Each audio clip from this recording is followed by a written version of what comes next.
Okay, today we're going to look at a CrossFit model for a human's fitness advancement. How to build a more fit, more healthy human through some different categories.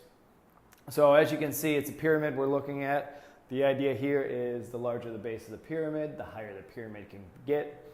The higher the pyramid is, the more fit human you are. The base of the pyramid is nutrition. We've covered this in separate videos, talking about basics of performance and recovery. Cannot be overemphasized enough. What you put into your body directly affects what you get out of it. The more you put into what you eat, eating whole foods, how you eat them, eating slowly, along with some other things like your sleep, your hydration, your stress levels, that all builds the biggest base possible. Go ahead, check out the other video we have up. We'll link it in the notes. The other thing to say about this, the base, that's your inputs, that's what you're putting into your body. Everything above it is what you're getting out of your body. So the outputs, the next level of the pyramid, metabolic conditioning.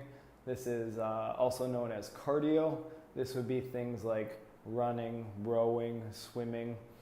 Your basic movements, they're kind of cyclical. You're doing the same thing over and over again for longer periods of time. Another way to look at this level is it's your ability to output energy. Right? The more metabolically conditioned you are, the more energy you can output.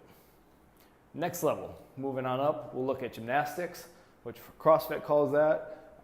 That can be your traditional gymnastics, but what we're really looking at here is anything with just your body. You can look at gymnastics, which would be things on rings and parallel bars, handstands, that kind of thing. Could be more calisthenics like push-ups, pull-ups, air squats. You can be looking at things like isometric holds, like planks, handstand hold, that kind of thing. Also into other categories like dancing, yoga. Anything with just your body is going to fall under here. Next level up, weightlifting and throwing.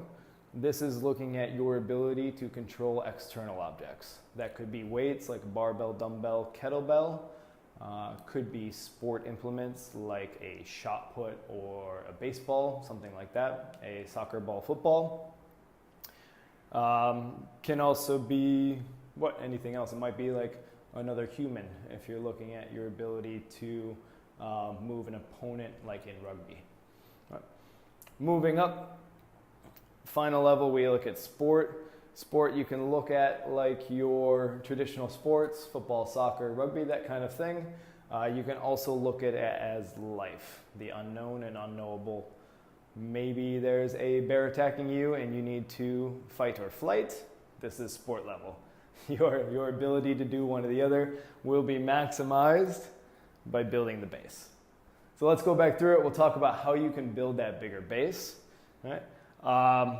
Nutrition, again, it's in the other video, but here you're looking at eating good whole foods, minimally processed foods, avoiding things that come into a package, avoiding things with a label, sticking to stuff that had a mother, or you could pick out of a plant or out of the ground.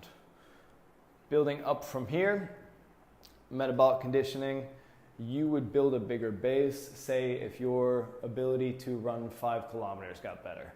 Maybe you're a super beginner and you can barely walk 400 meters. That's fine. As you build the ability to walk it, run it, add distance, shorten the time, your metabolic conditioning is going to increase. Same with other activities like cycling, swimming, rowing, like the erg. This is also considering broad time domains. So your ability to run 100 meters really fast is going to build this level, as well as your ability to run 10 kilometers. And they'll build it in different ways using different energy systems. Gymnastics, the way this might start, you're looking at simple things like just the ability to hold a plank, forearm plank, side plank, that kind of thing. Building this, mobility would come into play here. Can you touch your toes? Can you sit into a full deep squat? And then longer hold periods. and more balance type work. So can you hold a freestanding handstand?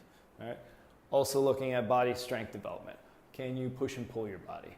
Can you do push-ups? Can you do handstand push-ups? Can you do dips? Can you do pull-ups? Can you do muscle-ups? Can you do levers, planches, pirouettes, all that higher level gymnastic stuff too. Here, this is where we get into a lot of the different barbell sport. You might be working this by doing powerlifting, deadlifts, back squats, bench press. You might be working this by doing Olympic weightlifting, clean and jerk and snatch. You might be working it with bodybuilding type work, working on hypertrophy, working on bicep curls, flies, pec deck, that kind of stuff. You also could work this area, a lot of CrossFit-like implements, odd object type stuff, logs, kettlebells, medicine balls, sandbags, anything that's an external weighted object. All right? And then sport, the important thing to think about when you come here, this is the best test of this. All right? The best way to show how big your pyramid is in sport, because it's kind of uncontrolled. You're not in a controlled setting. If I'm going to go pick up a deadlift, I know exactly what's happening. Versus sport, I have to react to unknown elements. Same with life. Another thing to look at up here is this is the least effective way to develop that pyramid. So if you're spending all your time in sport, you're in that test mode all the time, but you're not building a bigger pyramid. Spend some time down up here, but spend a lot of time with everything else, and spend most of your time worrying about what you put into your body. Good stuff. Good luck. Go work out.